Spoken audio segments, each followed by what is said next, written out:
बिस्मिल्लाहिर्रहमानिर्रहीम, अस्सलाम वालेकुम नाज़रीन। आज की इस वीडियो में मैं आपको बताऊंगा कि आप अपनी थाई के फैट्स को, कुछ लोगों में आपने देखा होगा कि पेट पे इतनी चर्बी नहीं होती जितनी उनकी थाइस के ऊपर होती है या फिर बैक पे होती है। तो वो बहुत ही एम्बैरेसिंग होता है, खुसूसन ख़वातीन के लिए, कि वो बिल्कुल भी अच्छा महसूस नहीं करती। इस फैट को हम सबकुटेनियस फैट कहते हैं। ये एक अच्छा फैट है जो कि आपको एनर्जी प्रोवाइड करता है। आज की इस वीडियो में मैं आपको बताऊंगा कि आप कौन से वो तरीके इस्तेमाल करके इसको कम कर सकते हैं और नेचुरली इसको जो है वो कंट्रोल कर सकते हैं। दूसरे नंबर पे जो फैट होता है हम उसे विसरल फैट कहते हैं। ये वो फैट है जो कि आपके अज़ा के इर्द गिर्द होता है। अमूमन आपने देखा होगा, अगर आपके पेट पे चर्बी है और आप नीचे की तरफ देखें, तो अगर आप अपने पाँव की तरफ नहीं देख पाते तो इसका मतलब है आपका विसरल फैट बहुत ज़्यादा है, जो कि बहुत ज़्यादा नुकसानदेह है। तीसरा फैट वो होता है जिसे हम हमारे जिगर के गिर्द होता है, इसको हम फैटी लिवर भी कहते हैं। तो ये भी नुकसानदेह है। ये क्या है, आज की इस वीडियो में मैं आपको बताऊंगा कि ये जो सबक्यूटेनियस फैट है, इसको नेचुरली आप किस तरह कंट्रोल कर सकते हैं। आप देख रहे हैं मेरा YouTube channel doctor meets doctor. Video पसंद आए तो लाइक शेयर कमेंट लाजमी कीजिएगा और चैनल को सब्सक्राइब लाजमी कीजिएगा। नाज़रीन, ये जो सबक्यूटेनियस फैट है, ये हमारे जिस्म में बहुत ज़्यादा जो है तवानाई के तौर पे इस्तेमाल करता है। लेकिन जिस तरह हमारी रानों के ऊपर फैट बन जाता है, तो ये फैट बेसिकली जो है हमारी पट्ठों के अंदर होता है। आपने देखा है कुछ लोग जो है वीगो मीट बहुत इस्तेमाल करते हैं। वजह ये है कि ये फैट जो है ये पट्ठों के रेशों के अंदर इस्तेमाल होता है, और वो जब वो पकता है तो वो बहुत ज़्यादा नरम और टेस्टी होता है। और जब लोग उसको खाते हैं तो वो बहुत ज़्यादा उनको जो है वो टेस्ट महसूस होता है, नरम महसूस हो रहा होता है। लेकिन बेसिकली ये हमारे पट्ठों को जो है नुकसान पहुंचा रहा होता है। और एक वक्त आता है जब आप थोड़ी सी उम्र रसीदा होंगे तो ये आपके पट्ठे जो हैं वो बिल्कुल ख़त्म हो जाएंगे। आपकी टांगें जो हैं वो चलने के काबिल नहीं रहेंगी। इसकी निस्बत जो हमारे जिगर के गिर्द फैट होता है, जिसे हम फैटी लिवर कहते हैं या फिर विसरल फैट कहते हैं, तो जिगर इस फैट से डिफरेंट होता है। वजह यह है कि जिगर वो उज़्व है जो कि अपनी चिकनाई को दूसरे अज़ा की तरफ भेज के जो है वो उसको कम कर सकता है और जो है वो अपने आप को कंट्रोल कर सकता है। लेकिन ये जो सबक्यूटेनियस फैट है जो कि पट्ठों के इर्द गिर्द है, पट्ठों ने ही उसे इस्तेमाल करना है। और जब ये पट्ठों के रेशों के अंदर चला जाता है तो फिर ये इंसुलिन रेजिस्टेंस पैदा करता है। तो इंसुलिन रेजिस्टेंस जो है वो पहली सीढ़ी है आपकी बीमारी की तरफ, किसी भी चीज़ की तरफ। यानी कि आपको शुगर होने के खतरे बहुत ज़्यादा हो जाते हैं, आपके पट्ठे डैमेज होना शुरू हो जाते हैं और आपके पट्ठे जो हैं वो घुलना शुरू हो जाते हैं, जिसकी वजह से आपको बहुत ज़्यादा कमज़ोरी होना महसूस हो जाती है। तो हमने बेसिकली उस फैट को ख़त्म करना है जो कि आपकी पट्ठों के रेशों के अंदर है, और इसमें थोड़ा-सा वक़्त लग सकता है, ख़ुसूसन 6 माह से 1 साल भी लग सकता है। और मैं जो तरीके बताऊँगा वो ये नहीं करेंगे कि वो आपका वज़न कम कर देंगे, बल्कि वो इस फैट को डिज़ॉल्व करेंगे। तो अगर आप उन तरीकों पे अमल करेंगे और आप ये महसूस करें कि जी मेरा वज़न तो वही है, तो ये बिल्कुल हैरानी वाली बात होगी। बेसिकली मैं आपको जो तरीके बताऊँगा वो ये नहीं है कि आप जो है वो अपना वज़न कम करें। मैं बेसिकली उस फैट को ख़त्म करना चाह रहा हूँ जो कि आपके पट्ठों के रेशों के अंदर है। वो फैट आपका ख़त्म होगा तो बाकी आपकी चीज़ें जो हैं ऑटोमेटिकली ठीक होना शुरू हो जाएँगी। इस फैट को ख़त्म करने के लिए जो सबसे पहले काम आपने करना है वो है एक्सेंट्रिक एक्सरसाइज़ेज़। ये एक्सरसाइज़ेज़ जो हैं ये बहुत ज़्यादा जो है वो टाइम कंज्यूमिंग और एनर्जी कंज्यूमिंग होती है। इसकी करने के फ़ौरन बाद जो है वो आपको अगले 2 दिन जो है वो बहुत ज़्यादा जिस्म में दर्दें भी हो सकती हैं। ये बिल्कुल ऐसे ही हैं, आप टीवी पे देख लीजिएगा, क्योंकि मैं इसको करके एक्सप्लेन नहीं कर सकता, इसीलिए सिर्फ़ नाम बता रहा हूँ कि एक्सेंट्रिक एक्सरसाइज़ेज़। इसमें आपने टाँगों के ऊपर बहुत ज़्यादा वज़न डालना होता है, नीचे झुकना होता है या चिन पे डाल के, और इसमें बेसिकली मसल की लंबाई जो है वो बढ़ती है। तो जब मसल की लंबाई बढ़ेगी तो उसमें जो फैट है वो ब्रेक होना शुरू हो जाएगा। दूसरे नंबर पे आपने चलना है, चाहे आप दिन में 50 दफ़ा सीढ़ियों ऊपर चलें या फिर कॉरिडोर में चलें, 20 मिनट वॉक करें। जब आप वॉक करेंगे तो जो पट्ठे हैं उनमें खिंचाव आएगा और वो खींच के लंबे होंगे और आपकी जो चर्बी है वो घुलना शुरू हो जाएगी। और जब वो घुलेगी पट्ठों के अंदर वाली, तो बाहर वाली जो चर्बी है वो सोर्स ऑफ एनर्जी पैदा होगी और उसको पट्ठे जो है वो सोर्स ऑफ एनर्जी के तौर पे इस्तेमाल करेंगे। तो इसलिए चलना ये नहीं है कि आराम-आराम से हाथी की चाल चलना है, आपने ब्रिस्क वॉक करनी है, यानी कि तेज़-तेज़ वॉक करनी है, ना चलें ना दौड़ें। ब्रिस्क वॉक, तेज-तेज कदम चलाने हैं ताकि आपकी जो पट्ठे हैं वो हरकत में आएँ। तीसरी जो चीज़ मैं आपको बताऊँगा वो है रोज़ा, वो भी वक़्फ़े का, यानी कि इंटरमिटेंट फास्टिंग।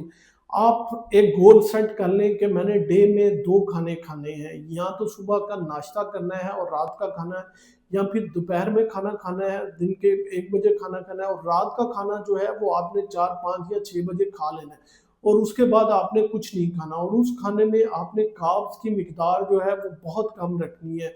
आपने जो है अपनी प्रोटीन और फाइबर की मिकदार जो है उसको रखनी है, और आपकी जो कार्ब्स की मिकदार है डेली की वो 40 से 50 ग्राम से ज़्यादा ना हो। ये आपने बिल्कुल कैलकुलेटेड करनी है। वजह ये है कि जब जिस्म को कार्ब नहीं मिलेगी तो वो क्या करेगा, वो सोर्स ऑफ एनर्जी वो उस फैट को इस्तेमाल करेगा जो आपका जो सबक्यूटेनियस फैट है। विसरल फैट की बारी बाद में आती है। सबसे पहले आपका सबक्यूटेनियस फैट जो है वो जलना शुरू होता है। वो जलना शुरू होता है तो आपकी एनर्जी जो है ऑटोमेटिकली जो है वो आपके फैट से आना शुरू होगी। उसके साथ अगर आप एक्सेंट्रिक एक्सरसाइजेज और वॉक कर रहे हैं तो ऑटोमेटिकली जो आपका सबक्यूटेनियस फैट है वो खत्म होना शुरू हो जाएगा। तीसरी चीज जो है वो है हाई इंटेंसिटी इंटरवल ट्रेनिंग, यानी कि आपने जिस पट्टे को बढ़ाना है, यानी कि मैं बात कर रहा हूँ चूल्हे की, जिसे हम कहते हैं ग्लूटस मैक्सिमस, उस पट्टे के ऊपर मैक्सिमम जो है वेट डाल दें, या तो आप जो है उस पे स्प्रिंट लगाएं कि जी 50 मीटर जो है मैंने फुल तेज दौड़ना है,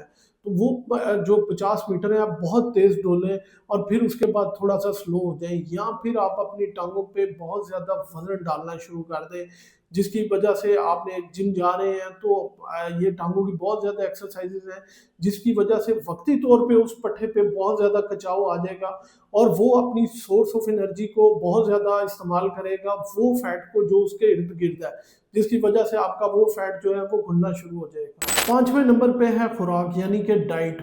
इसमें मैं आपको मशवरा दूंगा कि आप अपने कार्ब्स बिल्कुल बंद कर दें, या फिर बहुत ही ज़्यादा 30-40 ग्राम से ज़्यादा कार्ब्स डेली बेसिस पे नहीं लेने।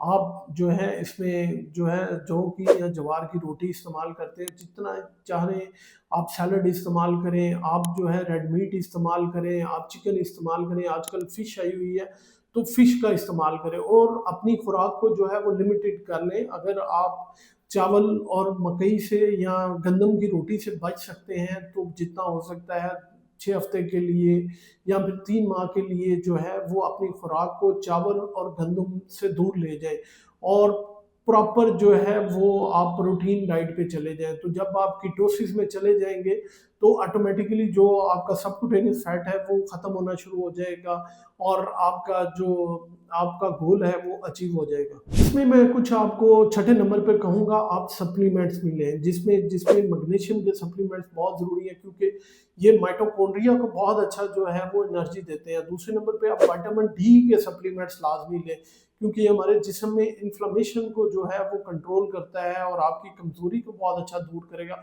और पट्ठों को ताकत देगा। और तीसरे नंबर पे ओमेगा 3 फैटी एसिड्स के सप्लीमेंट्स लाजमी इस्तेमाल करें। वजह ये है कि ये पट्ठों के लिए समझ लें आबे हयात का काम करते हैं, उनको ताकत देते हैं और आपके पट्ठों को ये हिम्मत देते हैं कि वो उस फैट को एनर्जी के सोर्स पे इस्तेमाल कर सकें। 7वें नंबर पे आप अपनी नींद को पूरा करें। अगर आपकी नींद पूरी है तो आपका हार्मोनल इम्बैलेंस जो है वो ठीक होगा, आपको स्ट्रेस नहीं होगी, एंग्जाइटी नहीं होगी, आपका एड्रेनालिन नहीं आएगा, आपका कार्टिसोल नहीं आएगा। जब आपका कार्टिसोल नहीं आएगा तो अल्टीमेटली जो है आपके अंदर फैट जो है वो नहीं बन पाएगा और आपके जो पट्टे हैं उनकी रिपेयर ठीक होगी और वो ठीक तरह काम कर पाएंगे। 8वें नंबर पे आप अगर ये सारे काम नहीं कर सकते तो एटलीस्ट जो है वो हफ्ते में या 2 हफ्ते बाद जो है ना 48 आवर्स का रोज़ा रख लें या फास्टिंग में चले जाएं। 48 आवर्स का रोज़ा 48 घंटे के बाद आपकी ऑटोमेटिकली जो सोर्स ऑफ एनर्जी होगा वो प्योरली आपके वो फैट होगा जो कि सबक्यूटेनियस फैट है, और आपके पट्ठों को वो प्रॉपर रिपेयर का टाइम देगा कि वो आप वो फैट को चिकनाई के तौर पे इस्तेमाल करें और जो है आपके जिस्म को तवानाई फराहम करें। और आखिर में जो है वो ठंडे पानी का इस्तेमाल। नाज़रीन, जब आपका फैट जो है वो जल रहा होता है और आपके पट्टे जो है वो तवानाई के तौर पे फैट को इस्तेमाल करते हैं तो वो बहुत ज़्यादा जो है वो हीट इस्तेमाल करते हैं। तो जब हमारे पट्टे जो हैं या टांगे जो हैं वो फैट को इस्तेमाल करती हैं तो उनका बॉडी टेम्परेचर जो है वो 79.9% तक जो है वो गिर रहा होता है। तो उसको बैलेंस करने के लिए आप अगर उसके ऊपर जो है वो ठंडा पानी डालेंगे ना, तो वो क्या होगा, एक तो हमारे पट्ठों जो हैं वो ठंडे हो जाएँगे, दूसरा जो है वो उनकी अपनी तवानाई जो इस्तेमाल हो रही है वो कम हो जाएगी और आपकी फैट बर्निंग जो है वो बढ़ना शुरू हो जाएगी। तो ये बहुत अच्छा तरीका है और इसको लाज़मी करें। तो हमने आज की इस वीडियो में डिफरेंट तरीके जाने कि किस तरह आप अपनी सबक्यूटेनियस फैट जो कि आपकी जांघों के गिर्द या टाँगों के ऊपर है उसको कम कर सकते हैं। एक बात मैं आपको फिर कहूँगा कि ये 1 दिन का या 2 दिन का प्रोसेस नहीं है, इसमें आपको 4, 5, 6 महीने, 1 साल भी लग सकता है। लेकिन इसके बाद आपका जिस्म जो है प्रॉपर एक शेड्यूल में, और समझ लें बिल्कुल ऐसे जैसे कि आजकल फ़िल्मी हीरो नहीं होते या हीरोइन नहीं होती, वैसे शेप में आना शुरू हो जाएगा। और ये आपके लिए वैसे भी बहुत अच्छा है क्योंकि इसके आपका कोलेस्ट्रॉल ठीक हो जाएगा, आपके हार्मोनल बैलेंस ठीक हो जाएँगे और आपकी सेहत बहुत अच्छी हो जाएगी। उम्मीद है ये मालूमात आपके लिए बहुत फ़ायदेमंद साबित होगी। अपना और अपने प्यारों का बहुत सा ख़्याल रखिएगा। दुआ में याद रखिएगा।